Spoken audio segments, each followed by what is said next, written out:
Everyone, आप सभी को मेरे चैनल लव स्टोरी एक्सप्लेनेशन में स्वागत है। अगर आप मेरे चैनल पर नए आए हैं तो प्लीज़ चैनल को सब्सक्राइब करके बेल आइकन को हिट जरूर कर देना। फर्दर अपडेट्स के लिए अगर वीडियो अच्छी लगती है तो प्लीज़ अपना लाइक और अपना कमेंट्स मुझे ज़रूर दे देना। प्लीज़ यार कमेंट्स करो। लास्ट पार्ट में हमने सुना था वांग जी विंग को अपने साथ लैंड विला वापस ले आया था। विंग को जब पता चला था कि वो लैंड विला में तो वांग जी के साथ आर्गुमेंट कर रहा था। लास्ट में सीचन ने विंग से कहा था, मास्टर वे आप अपने लाइफ को अपने तरीके से एंजॉय कर सकते हैं। जो सुन के वांग जी बिल्कुल हैप्पी नहीं था। अब आगे वांग जी अपने ब्रदर सीचन से कहता है, ब्रदर आपने उसे खुली छूट क्यों दी। सीचन वांग जी की ओर देखते हुए स्माइल करके कहता है, वांग जी मास्टर वे एक टीनेजर है, ये उसकी एंजॉय करने का एज है, उसे ऐसे कैद करके रखना ठीक नहीं है। और मुझे जितना पता है मास्टर वे अपने लाइफ में पहले कभी खुल के नहीं जिया, उसे अपने हिसाब से जीने दो। सीचन वांग जी की शोल्डर में पैर करके डाइनिंग हॉल की ओर चला जाता है। वांग जी अपने एक हाथ से दूसरे हाथ को मलते हुए अपने मन में कहता है, ब्रदर आपको नहीं पता, आपका वो चहीता न्यू हैसांग बेबुशियन को अपने जैसा वुमेनाइजर बना देगा और मेरे हाथ से वो निकल जाएगा। कुछ टाइम बाद विंग फ्रेश होकर फॉर्मल ड्रेस पहन के डाइनिंग हॉल में आकर चेयर पे बैठ जाता है और चुपचाप ब्रेकफास्ट करने लगता है। वांग जी विंग को ही देखे जा रहा था। विंग बाकी दिनों की तरह आज बकबक नहीं कर रहा था। विंग जल्दी से ब्रेकफास्ट फिनिश करके बाय बोल के वहाँ से जाने लगता है। तभी वांग जी विंग को पीछे से टोकते हुए कहता है, तुम मेरे लिए कार में वेट करो, मैं थोड़ी देर में आता हूँ। विंग कहता है, मैं आज से आपके साथ आपके कार में ऑफिस नहीं जाऊँगा, मैं आज से बस से ही ऑफिस जाऊँगा। वांग जी विंग की बात सुन के घूर के विंग को देखता है, पर विंग को वांग जी की ऐसे घूरने से कोई भी फर्क नहीं पड़ता। वांग जी विंग से कहता है, तुम मेरे असिस्टेंट हो। विंग वांग जी की बात सुन के एक अजीब स्माइल करके कहता है, टर्म्स एंड कंडीशन पेपर में कहीं भी लिखा नहीं था सीईओ के असिस्टेंट को सीईओ के साथ सीईओ के कार में ऑफिस जाना होगा। विंग की बात सुन के वांग जी अपने हाथ के मुट्ठी को टाइट कर लेता है। उसे बहुत गुस्सा आ रहा था, फिर भी वो अपने गुस्से को कंट्रोल करके कहता है, मुझे तुमसे आज का शेड्यूल जानना है। विंग वांग जी की बात सुन के आंसर देते हुए कहता है, सर क्या आपकी मेमोरी लॉस हो गया है। वांग जी विंग की बात सुन के अपने आइज को छोटी करके विंग को देखता है। विंग आगे कहता है, अगर आपकी मेमोरी लॉस हो गया है तो मैं आपको याद दिला देता हूँ, मैं 6 दिन से ऑफिस में प्रेजेंट नहीं था, इसीलिए मुझे आपके शेड्यूल के बारे में कोई भी खबर नहीं है। अगर आपको शेड्यूल जानना है तो आप अपनी दूसरी असिस्टेंट क्रिस्टीना मैम को कॉल करें, वो आपको शेड्यूल बता देगा। सीचन विंग और वांग जी की कोल्ड फाइट को देख के बहुत एंजॉय कर रहा था। विंग अपनी वॉच को चेक करके कहता है, मुझे लेट हो रहा है। सीचन विंग को पीछे से टोकते हुए कहता है, मास्टर वे आपको बस से ट्रेवल करने की कोई ज़रूरत नहीं है, आप चाहे तो दूसरा कार ले जा सकते हैं। विंग सीचन की ओर देखते हुए कहता है, नहीं काका, मैं सिर्फ एक ऑफिस का एम्प्लॉय हूँ, कोई ऑफिस का ओनर नहीं। आपके ऑफिस के सीईओ ने आपके कंपनी को और ज़्यादा रिचेस्ट बनाने के लिए पता नहीं क्या क्या पॉलिसी बनाया है। अगर मैंने आपके इतने महंगे कार लेके ऑफिस गया तो मंथ के लास्ट में मुझे पता चलेगा मेरे अकाउंट में सैलरी नहीं आई है। जब मैं पूछने के लिए जाऊंगा कि सैलरी क्यों नहीं आई तो मुझे वहां से बताया जाएगा, मिस्टर बेबुशियन आपको महंगे कार में बैठने से पहले पता होना चाहिए था कि कार फ्री में नहीं आता। सीचन विंग की बात सुन के स्माइल करने लगता है। विंग आगे कहता है, तब मुझे अपने सर पीटने के अलावा मेरे पास कोई रास्ता नहीं रहेगा। वांग जी अपने मन में कहता है, क्या वो मुझे इंसल्ट कर रहा है। विंग आगे बढ़ने ही वाला था, तभी सीचन अपने हंसी को कंट्रोल करके विंग से कहता है, वेट मास्टर वे आज बहुत लेट हो गया है, इसीलिए मैं आपको ऑफिस छोड़ दूंगा। अगर आप बस से ट्रेवल करेंगे तो आपको और ज़्यादा लेट हो जाएगा। विंग ओके कह देता है। वांग जी फ्रस्ट्रेट होते हुए अपने चेयर से उठ के खड़ा होता है। सीचन और विंग को बाहर जाते हुए देख के वो भी बाहर आ जाता है। वांग जी विंग को सीचन के साथ सीचन के कार में बैठते हुए देख के उसकी जॉ टाइट हो गई। उनके कार मेन गेट से निकलते ही वांग जी के ड्राइवर वांग जी के कार को लेके वांग जी के पास आया। वांग जी कार में बैठ गया, ड्राइवर कार को ड्राइव करने लगा। वांग जी अपने मन में सोचा, क्या मैंने इतना बड़ा गलती कर दिया जो वो मुझसे दूर भाग रहा है। दूसरी तरफ मेंग्याओ के फार्म हाउस में मेंग्याओ फ्रेश होने के बाद जब बाहर आया तब एक गार्ड एक छोटा सा बॉक्स लेके उसके पास आया। वो बॉक्स मिंग्याओ को देते हुए कहता है, सर ये किसी ने आपके लिए छोड़ के गया है। मिंग्याओ ने वो बॉक्स ले लिया। वो गार्ड वहाँ से चला गया। मिंग्याओ ने उस बॉक्स को ओपन किया। बॉक्स ओपन होते ही मिंग्याओ डर के कारण चिल्ला कर उठा और वो बॉक्स उसके हाथ से नीचे गिर गया। उसके चिल्लाने की आवाज़ सुनते ही गार्ड तुरंत उसके पास आया। मिंग्याओ थर थर काँप रहा था। उसकी बॉडी स्वेटी होने लगी थी। गार्ड ने मिंग्याओ को देखा, फिर ज़मीन की ओर देखा। ज़मीन की ओर देखते ही उनके रोंगटे खड़े हो गए। एक सर्वेंट तुरंत पानी का ग्लास लेके मिंग्याओ को दिया। मिंग्याओ एक घूंट में ही सारा पानी पी गया। फिर जाके पास के एक काउच में बैठ गया और सोचने लगा, ये किसने मुझे भेजा है और ये किसकी आंखें हैं। वो अपने फ़ोन निकाल के सुशे को फ़ोन किया, पर सुशे ने कॉल को रिसीव नहीं किया। कॉल कट होने के तुरंत बाद ही सुशे के नंबर से मिंग्याओ को एक वीडियो सेंड हुई। मिंग्याओ ने उस वीडियो को देखा। उस वीडियो में कोई पर्सन बहुत बेदर्दी से सुशे को टॉर्चर कर रहा था। सुशे बहुत चिल्ला रहा था। सुशे की पूरी बॉडी में कोई भी कपड़ा नहीं था। उसकी पूरी बॉडी ब्लड से कवर था। जो पर्सन उसे टॉर्चर कर रहा था उसकी फेस नहीं दिख रहा था, सिर्फ बैक दिख रहा था। मिंग्याओ ने देखा उस पर्सन ने एक नाइफ निकाल के सुशे के प्राइवेट पार्ट पे वार किया। फिर उसी नाइफ से सुशे के आइज़ पे वार किया और उसके आइज़ को निकाला। वो सीन देखते ही मिंग्याओ के हाथ से फ़ोन नीचे गिर गया। वो हकलाते हुए कहा, इसका मतलब वो आइज़ सुशे का था। डर के कारण मिंग्याओ ने अपने नी को अपने चेस्ट के करीब कर लिया और अपने मन में सोचा, इस सिटी में किस में इतना गट्स आ गया जो किंग के फियांसे को डराए और उसके खास आदमी को ऐसी दर्दनाक मौत दे। दूसरी तरफ ऑफिस में वांग जी ने उइंग को कॉल किया और उसके केबिन में कॉफ़ी लाने के लिए कहा। उइंग वांग जी से मना करते हुए कहता है, मैं सिर्फ सीईओ के असिस्टेंट हूँ, कोई सर्वेंट नहीं। वांग जी उइंग की बात सुन के गुस्से में कहता है, तुम अभी मेरे केबिन में आओ। वांग जी कॉल को कट कर देता है। उइंग वांग जी के केबिन में गया और वांग जी से 6 से 7 कदम दूरी पर खड़ा रहा। वांग जी उइंग को देख के उइंग के पास आते हुए कहता है, तुम्हें पता है तुम कौन हो? उइंग वांग जी से आ रहा कोल्ड ऑरा को देख के थोड़ा डर गया, पर वो अपने फेस पर वो डर नहीं दिखाता। वो कहता है, बहुत अच्छे से पता है मैं कौन हूँ। वांग जी ने कहा, तो तुम्हें ये पता होना चाहिए कि तुम्हें अपने सीईओ के हर ऑर्डर को फॉलो करना चाहिए। उइंग वांग जी की ओर देखते हुए कहता है, मुझे सिर्फ सीईओ के ऑफिशियल ऑर्डर को मानना चाहिए। अगर सीईओ खुद अपने खाने पीने का ध्यान नहीं रख सकता तो वो अपने ग्रैनी को अपने साथ ऑफिस ले आए, वो रख लेगा सीईओ के खाने पीने का ध्यान।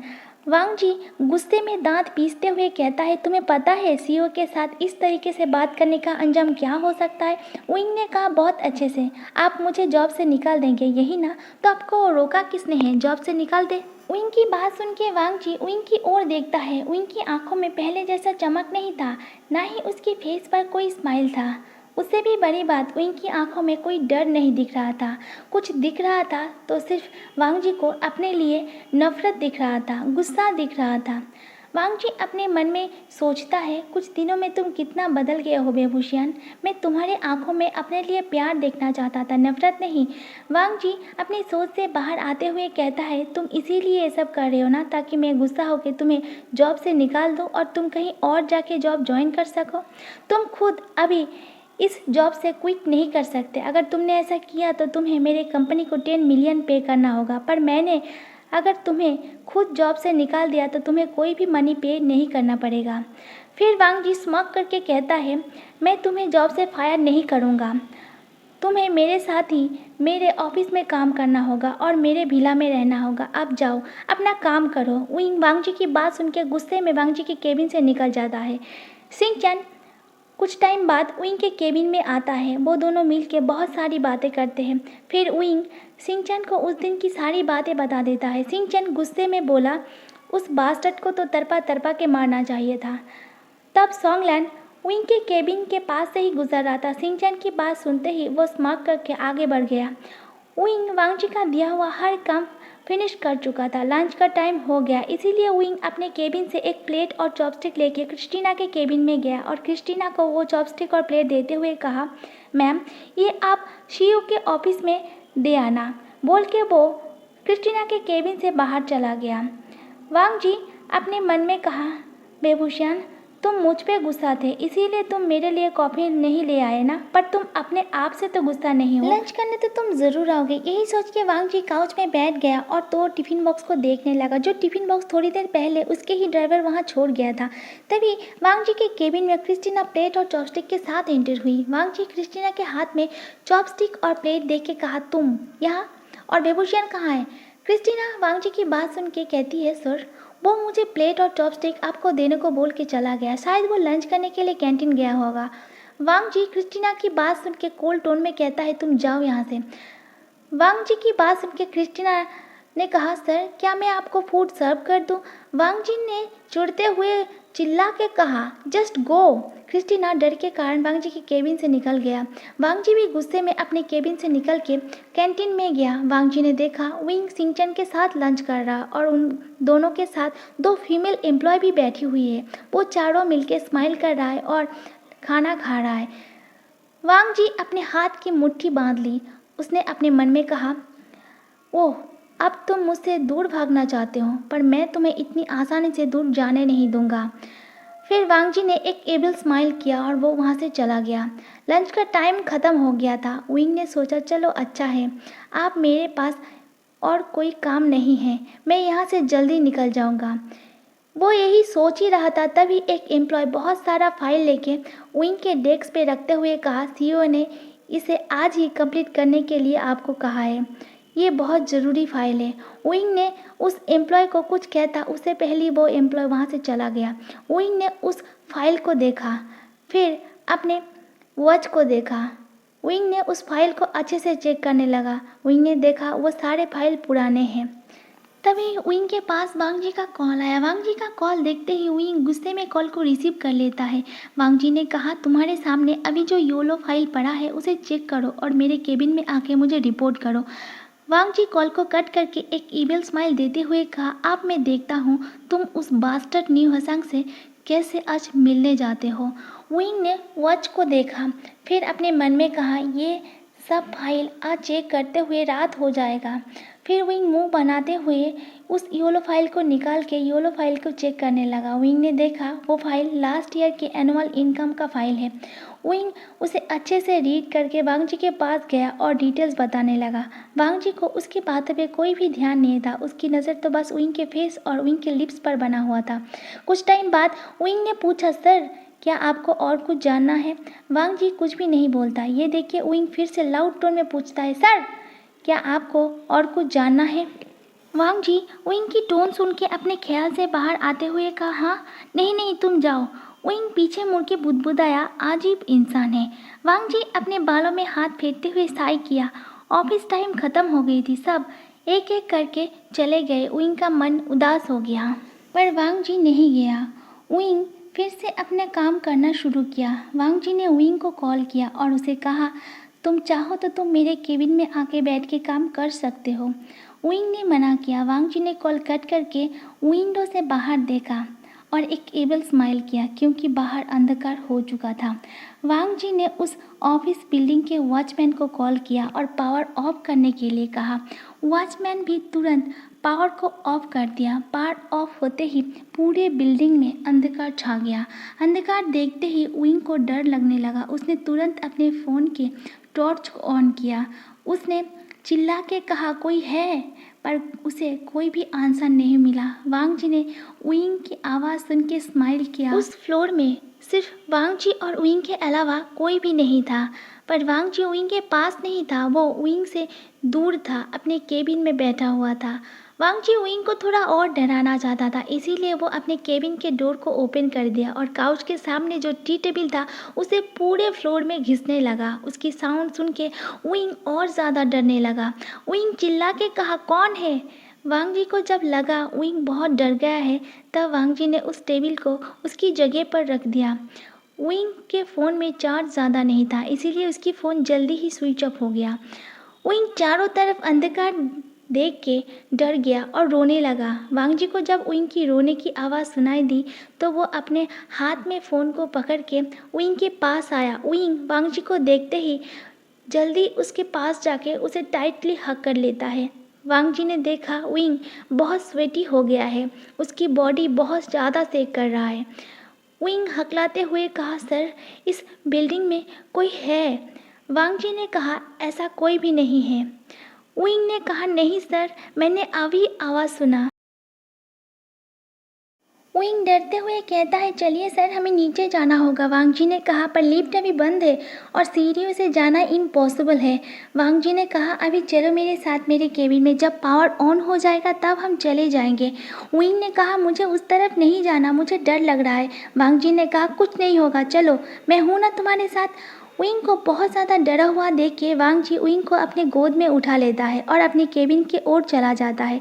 फिर वांग जी विंग को अपने गोद में लेके ही काउच में बैठ जाता है और अपने फ़ोन को सामने वाले टेबल पे रख के साइड वाले टेबल से पानी का ग्लास लेके विंग को देते हुए कहता है, पानी पियो। विंग एक सांस में ही सारा पानी पी जाता है। वांग जी विंग के हाथ से एम्प्टी ग्लास लेके वापस उसी टेबल पर रख देता है। फिर वांग जी विंग के सिर को अपने चेस्ट में रख लेता है और कहता है, रिलैक्स करो। विंग वांग जी की चेस्ट में अपने सिर को रख के वांग जी के सैंडलवुड सेंट को इनहेल करने लगता है। विंग को वांग जी की गोद में बहुत सेफ फील हो रहा था। वांग जी अपने एक हाथ विंग के बैक में और दूसरी हाथ विंग के बालों में घुमा रहा था, जो विंग को बहुत ज़्यादा रिलैक्स फील करवा रहा था। विंग धीमी आवाज़ में वांग जी से कहता है, सर पावर कब आएगा? वांग जी कहता है, थोड़ी देर में आ जाएगा। फिर वांग जी और विंग छोटी मोटी बातें करने लगता है। विंग धीरे धीरे सो जाता है। जब वांग जी को लगता है कि विंग सो गया है, तब वांग जी विंग की फेस की ओर देखता है और विंग के गालों को सहलाते हुए अपने मन में कहता है, मैं तुम्हें अपने करीब रखने के लिए सब कुछ कर सकता हूँ, तुम्हें डरा भी सकता हूँ। वांग जी ने विंग के लिप्स की ओर देखा और उस लिप्स पर एक छोटा सा किस कर लिया। फिर टेबल से फ़ोन लेके वॉचमैन को कॉल करके पावर ऑन करने के लिए कहा। पावर ऑन होते ही वांग जी विंग को अपने गोद में उठा के एलिवेटर की ओर बढ़ गए। एलिवेटर से होते हुए ग्राउंड फ्लोर में पहुंचा। वांग जी के ड्राइवर पहले से ही वहां प्रेजेंट था। वांग जी को देखते ही कार के डोर को ओपन किया। वांग जी विंग को गोद में लेके ही कार के अंदर बैठ गया। ड्राइवर ड्राइविंग सीट में बैठ के कार को ड्राइव करने लगा। Thank you so much. अगर कोई भूल हो गई हो तो प्लीज़ आई एम सॉरी।